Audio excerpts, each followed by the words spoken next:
తెలంగాణ రాష్ట్రంలో రబీ సీజన్లో కూడా యూరియా కొరత తీవ్రంగా కనపడతా ఉంది. ఈరోజు వ్యవసాయ మంత్రి గారు తుమ్మల నాగేశ్వరరావు గారు ఒక పత్రికా ప్రకటన విడుదల చేశారు. 46,67,000 యూరియా కట్టలు అందుబాటులో ఉన్నాయని. 46,67,000 కట్టలు అందుబాటులో ఉంటే ఇంత వందల వేల మంది క్యూ లైన్లో ఎందుకుంటున్నారు అనేది రైతు సంఘం ప్రశ్నిస్తూ ఉంది. ఈరోజు జిల్లా కలెక్టర్ గారు ఒక నిర్ణయం చెప్పారు. ఏ గ్రామంలో ఆ గ్రామంలోనే రైతులు ఇళ్ళకెళ్ళి ఏఈఓలు కూపన్లు ఇవ్వాలి, ఏ షాప్ దగ్గర యూరియా దేశపాలు అలాట్ చేయాలో ఆ పద్ధతిలో తీసుకోవాలని చెప్పిన తర్వాత కూపన్లు గ్రామాల్లో ఇవ్వకుండా గ్రోమర్ సెంటర్లో లేదా సొసైటీ కేంద్రాలకు ఇలా వస్తే ఇలానే ఉంటుంది. ఏ ఊరోళ్ళు రావాలా, ఎవరు ఇక్కడ, ఎలా దీనికి బాధ్యత అంటే అధికారులు తీసుకున్నటువంటి నిర్ణయం కూడా సక్రమంగా అమలు కావట్లేదు. అసలు రాష్ట్రానికి సరిపోయిన యూరియా ఉందన్నప్పుడు డీలర్ల దగ్గర కొరత ఉంది, లేదా ఎకరానికి ఒకే కట్టలు ఇస్తాం, 2 కట్టలు ఇస్తామని మంత్రి గారు మాట్లాడుకుంటుంటే ఎవరు రారు.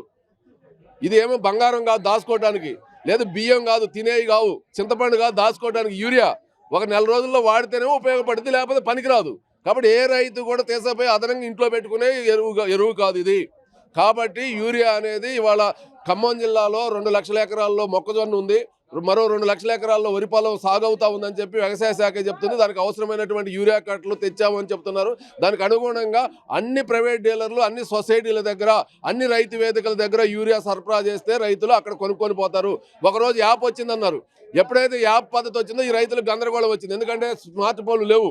స్మార్ట్ ఫోన్లు ఉన్నా దాన్ని డౌన్లోడ్ చేసుకోవడం రాదు, చదువు రాని వాళ్ళు ఉన్నారు, సిగ్నల్స్ రాలేదు. ఓపెన్ చేస్తే ఒక 5 నిమిషాలు వచ్చింది, పోయింది, తర్వాత కనపడలేదు. అందుకని ఇప్పుడు ఏంది, మళ్ళీ ఆ యాప్ వస్తే మేము యూరియా తెచ్చుకోలేస్తామో లేదో కాబట్టి అని చెప్పి ఆఫ్లైన్లోనే తెచ్చుకుందాం షాపుల దగ్గర, కానీ వేల మంది వస్తున్నారు. మీరు యాప్ అనే పద్ధతే పెట్టకుండా ఉంటే, దాన్ని ప్రకటించకుండా ఉంటే ఈ దౌర్భాగ్య స్థితి రైతులు ఎదుర్కొనే పరిస్థితి ఉండదు. అందుకని ఇప్పటికైనా ప్రభుత్వం ఆలోచించి అన్ని ప్రైవేట్ డీలర్లు, అన్ని సొసైటీలు, రైతు వేదికల దగ్గర యూరియా నిల్వబెట్టి అక్కడ రైతులకు ఏ గ్రామానికి ఆ గ్రామానికి కూపన్లు ఇచ్చి విక్రయం చేయాలని చెప్పి మేము తెలంగాణ రైతు సంఘంగా డిమాండ్ చేస్తూ ఉన్నాం.